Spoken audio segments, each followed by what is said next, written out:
தொடக்க நூல் அதிகாரம் 3. மனிதனின் கீழ்ப்படியாமை. ஆண்டவராகிய கடவுள் உருவாக்கிய காட்டு விலங்குகளில் எல்லாம் பாம்பு மிகவும் சூழ்ச்சிமிக்கதாக இருந்தது. அது பெண்ணிடம், கடவுள் உங்களிடம் தோட்டத்தில் உள்ள எல்லா மரங்களில் இருந்தும் உண்ணக்கூடாது என்றது உண்மையா என்று கேட்டது.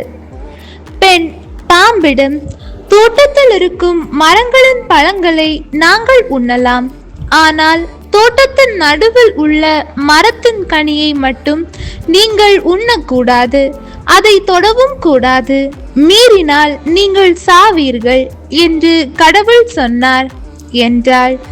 பாம்பு பெண்ணிடம், நீங்கள் சாகவே மாட்டீர்கள், ஏனெனில் நீங்கள் அதிலிருந்து உண்ணும் நாளில் உங்கள் கண்கள் திறக்கப்படும், நீங்கள் கடவுளைப் போல் நன்மை தீமையை அறிவீர்கள் என்பது கடவுளுக்கு தெரியும் என்றது. அந்த மரம் உண்பதற்கு சுவையானதாகவும் கண்களுக்கு களிப்பூட்டுவதாகவும் அறிவு பெறுவதற்கு விருப்பத்தக்கதாகவும் இருந்ததைக் கண்டு பெண் அதன் பழத்தை பறித்து உண்டாள். அதை தன்னுடன் இருந்த தன் கணவனுக்கும் கொடுத்தாள். அவனும் உண்டான்.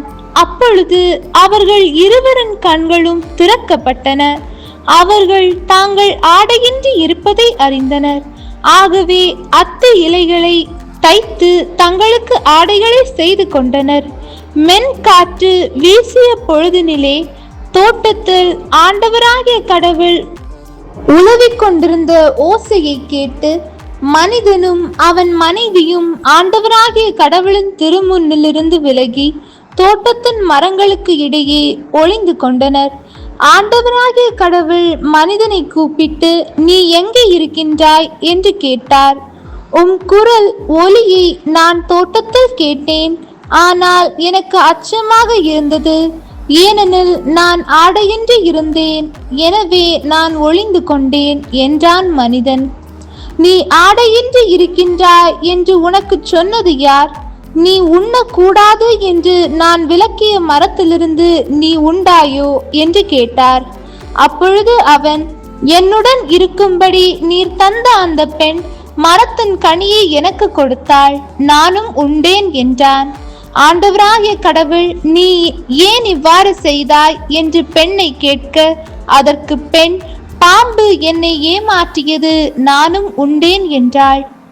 கடவுளும் தீர்ப்பும் வாக்குறுதியும்.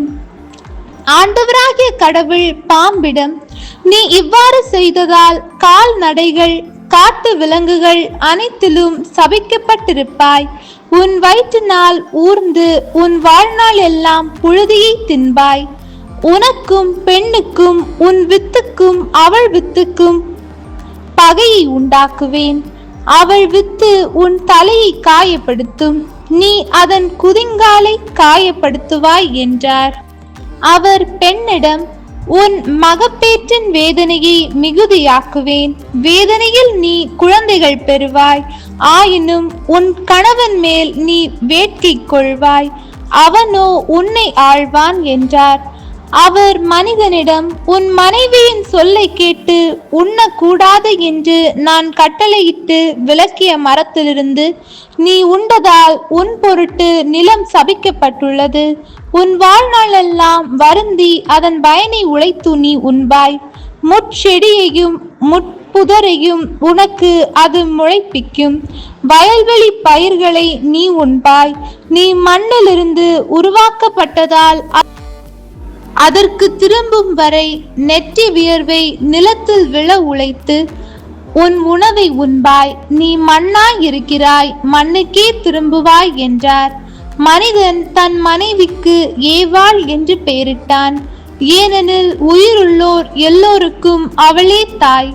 ஆண்டவராகிய கடவுள் மனிதனுக்கும் அவன் மனைவிக்கும் தோல் ஆடைகள் செய்து அவர்கள் அணிய செய்தார்.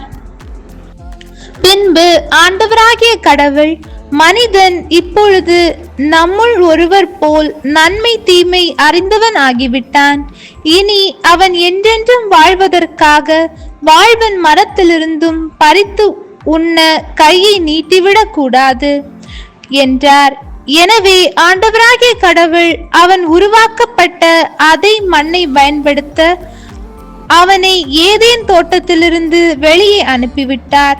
இவ்வாறாக அவர் மனிதனை வெளியே துரத்திவிட்டார். ஏதேன் தோட்டத்திற்கு கிழக்கே வாழ்வன் மரத்திற்கு செல்லும் வழியை காப்பதற்கு கெருபுகளையும் சுற்றி சுழலும் சுடரொளி வாளையும் வைத்தார். ஆண்டவரின் அருள் வாக்கு. இறைவா உமக்கு நன்றி.